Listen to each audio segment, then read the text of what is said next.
की तस्वीर देखिए, यह तस्वीर डैम की नजर आ रही है। पानी सूख गया है। फुल स्क्रीन लीजिए जरा। इस तस्वीर से आपको अंदाजा होगा असर होने लगा है पाकिस्तान में। डैम की तस्वीर हम आपको दिखा रहे हैं। जो पानी यहां से जाता था यह लगभग कम हो गया है, खत्म होने की तरफ है, जो पाकिस्तान का हलक सुखाने वाला है। अब देखिए कि आखिर यह है क्या सिंधु जल समझौता, जिसके बाद पाकिस्तान मान रहा है कि भारत ने उसके खिलाफ जंग छेड़ दी है। दरअसल सिंधु जल समझौता स्थगित होने से पाकिस्तान बहुत बेचैन है। 1960 में भारत पाकिस्तान के बीच यह समझौता हुआ था, 1960 में जवाहरलाल नेहरू के टाइम में। इसके बाद दोनों देशों के बीच 3 बार युद्ध हुए, लेकिन इससे समझौते पर कोई असर नहीं पड़ा। पहली बार मोदी सरकार ने समझौता स्थगित किया है। दोनों देशों की 6 नदियों का पानी बांटने को लेकर यह समझौता है। समझौते के तहत भारत को 3 पूर्वी नदियों का अधिकार मिला है। इसमें रावी, ब्यास, सतलुज के पानी का अधिकार भारत के पास है। पाकिस्तान को 3 पश्चिमी नदियों के इस्तेमाल की अनुमति है। इसमें सिंधु, झेलम और चिनाब पानी का इस्तेमाल पाक करता है। सिंधु समझौता स्थगित होने से पाकिस्तान में जल संकट शुरू हो गया। पाकिस्तान में खेती की 90% जमीन इन्हीं नदियों पर निर्भर है। पाकिस्तान की 4.7 करोड़ एकड़ एरिया में सिंचाई मुश्किल हो जाएगी। अब पाकिस्तान की आय में कृषि की हिस्सेदारी 23% है। इससे 68% ग्रामीण पाकिस्तानियों की जीविका चलती है। ऐसे में पाकिस्तान में आम लोगों की भी मुसीबत बढ़ेगी।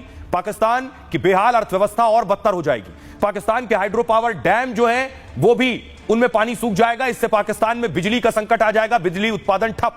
पाक का बिजली उत्पादन 50% तक कम हो सकता है।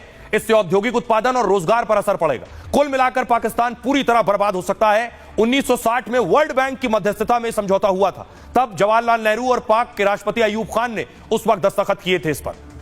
आइए अब सोचिए, सिंधु जल समझौते की अहमियत इतनी है, भारत ने सिंधु जल समझौता स्थगित किया, इसका डर हाफिज सईद को भी था। तो पहले हाफिज सईद इसे स्थगित करने को लेकर भारत को ललकार चुका है, चुनौती दे चुका है। अब पीएम मोदी ने स्थगित कर दिया है। सुनिए। तू कहेगा कि पाकिस्तान का पानी रोकेंगे, कश्मीर के अंदर डैम बना के तुम पाकिस्तान के पानी को रोकोगे, पाकिस्तान की ज़राअत सनत का खात्मा करके, पाकिस्तान की मईशत तबाह करके, सी पैक के मंसूबे नाकाम करने के लिए तू बड़के मारेगा और तू चाहेगा हम चुप रहे। सुन, अगर तू पानी बंद करेगा इंशाअल्लाह हम तेरी सांस बंद करेंगे, इन दरियाओं में फिर खून बहेगा। भारत ने बड़े फैसले लिए तो पाकिस्तान की सांसें थम गईं। भारत ने कल ये सभी फैसले लिए सीसीएस की बैठक में। अब ये तस्वीर पाकिस्तान ने देखी है, खबर पाकिस्तान तक पहुंची। अगली तस्वीर देखिए, पाकिस्तान ने भी बैठक बुला ली। शहबाज शरीफ ने बैठक बुलाई और बाकायदा भारत के खिलाफ भी इसी तरह के फैसले लिए। देखिए, पाकिस्तान ने भारत पर कुछ प्रतिबंध लगाए हैं। जो फैसले भारत ने लिए, अब पाकिस्तान ने उसे कॉपी करने की कोशिश की। पाकिस्तान की पहली गीदड़ भभकी, सिंधु नदी पाकिस्तान के लिए लाइफलाइन जैसी है। यानी भारत ने जो सिंधु जल समझौता स्थगित किया है, पाकिस्तान कह रहा है वो लाइफलाइन है, अंतरराष्ट्रीय संधि भारत अकेले नहीं तोड़ सकता है। वो कह रहा है सिंधु नदी का पानी रोकना जंग के ऐलान जैसा है, हम सभी क्षेत्रों में भारत को मजबूती से जवाब देंगे। दूसरी गीदड़ भभकी, भारतीय एयरलाइन के लिए पाकिस्तानी एयर स्पेस बंद, यानी पाकिस्तान ने अपना हवाई क्षेत्र बंद कर दिया है। कोई भारतीय उड़ान पाक हवाई क्षेत्र से नहीं जा पाएगी। पाकिस्तान के एयर स्पेस से 11 हवाई मार्ग निकलते हैं, इनमें किसी रूट पर भारतीय विमान अब नहीं उड़ पाएंगे। बालाकोट एयर स्ट्राइक के बाद भी पाक ने हवाई क्षेत्र बंद कर दिया था।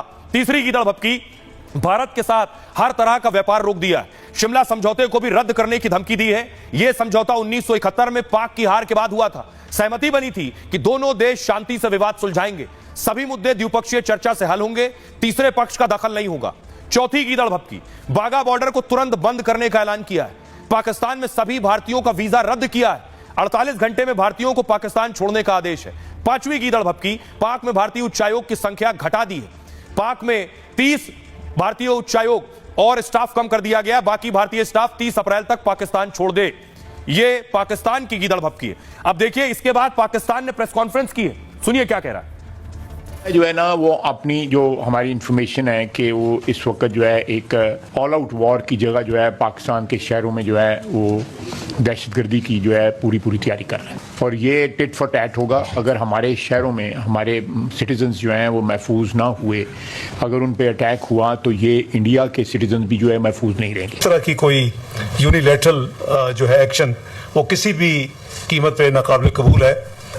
और अगर किसी किस्म की भी डिस्ट्रप्शन हुई तो फिर पाकिस्तान को दो राइट्स हैं, एक तो उसके नतीजे में जो भी एक्शन ले वो लेगा, और दूसरा कि हम भी फिर शिमला समेत जो ट्रीटीज हैं बायलैटरल उसको हम कंसिडर कर सकते हैं, उसको हम भी इन अबेंस कर सकते हैं। पाकिस्तान की एयर स्पेस इंडियन ओन्ड और इंडियन ऑपरेटेड एयरलाइन जो है उनके लिए बंद की जा रही है।